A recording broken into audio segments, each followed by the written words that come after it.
Good morning, কেমন আছো তোমরা সবাই? আজকে আমার মায়ের বার্থডে, তাই ভেবেছিলাম মাকে ট্রিট দিতে নিয়ে যাব আর মাকে দেব সারপ্রাইজ। কিন্তু কি করি, যা বৃষ্টি দেখো, আর গাড়ির জন্য আমরা ওয়েট করছিলাম অনেকক্ষণ, তারপরে যাই হোক গাড়ি পেলাম। তাহলে চলো দেখা যাক আমরা কোথায় যাচ্ছি।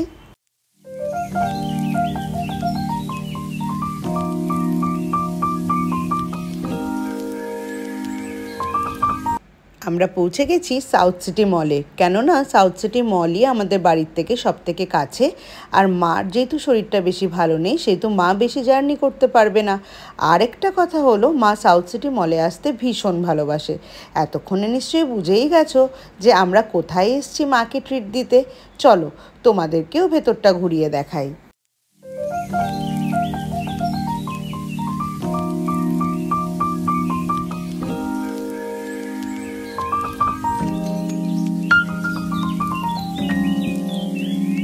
পৌঁছতে না পৌঁছতেই এসে হাজির হয়ে গেল গ্রিল, আর গ্রিলে চলে এলো অনেক রকমের খাবার। আর তোমাদের ফুডুস যা করে, ও আবার অবশ্য খাওয়াতেই বেশি কনসেন্ট্রেট করতে পছন্দ করে। চলো একবার মেনুগুলো ঘুরিয়ে দেখাই।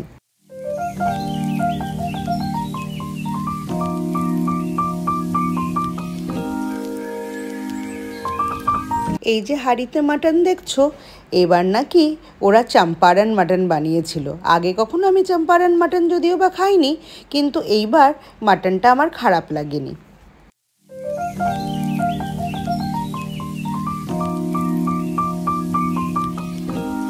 আইটেমস কিন্তু করেছিল প্রচুর, প্রনস থেকে পমফ্রেট থেকে ডিম, চিকেন, মাটন, এভরিথিং ছিল। আর ইন্ডিয়ান ডেজার্টসও অনেক রকমের ছিল। ওই ট্রাই কালারের কেকটা দেখেছো, ওটা বোধহয় ইন্ডিপেন্ডেন্স ডে স্পেশাল।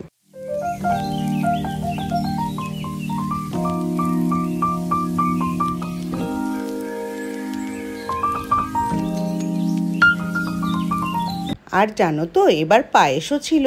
আর আমরা মাকে বলছিলাম যে তোমার জন্মদিন বলেই হয়তো ওরা পায়েস করেছে। আর এই দেখো কি সুন্দর একটা কমপ্লিমেন্টারি কেক ওরা মাকে দিয়ে গেছে সেলিব্রেট করার জন্য।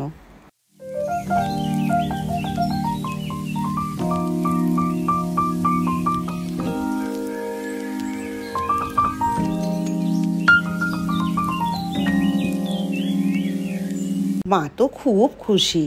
আর জানো তো, মানুষের বোধহয় যত বয়স বাড়ে মানুষ ততই বাচ্চা হয়ে যায়। এখন মাকে ছোট ছোট জিনিস গিফট করলেই মা ভীষণ খুশি হয়ে যায়। যেমন আজকে খাওয়ার থেকেও বেশি মা সবাইকে একসাথে পেয়েই খুশি।